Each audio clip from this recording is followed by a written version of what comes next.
Recovery efforts continue. Our Claudia Nichols spoke with someone who lives and works near that crash site. And Claudia, he says there's still a lot of activity there.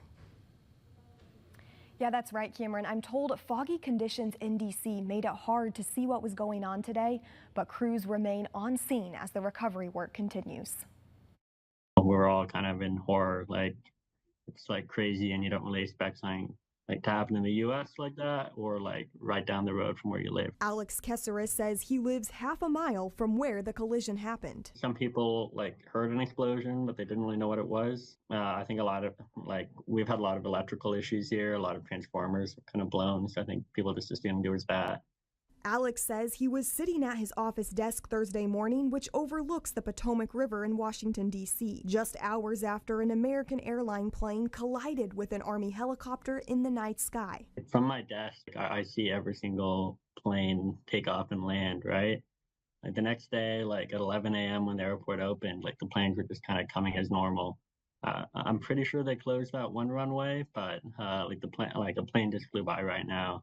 It's definitely kind of scary to know it's kind of just continuing on the way it was, even though there was a big crash. Alex says the view outside his window is usually serene, but Thursday morning, several boats on the water signaled something was happening. And it didn't take him long to realize it was the recovery efforts following the crash. You can see boats and like the flashing lights. Well, yesterday you could.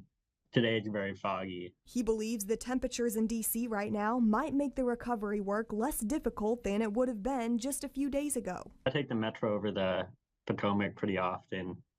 I think until like 3 days ago, it was like completely frozen over. Today, I think it's not frozen at all from what I can see.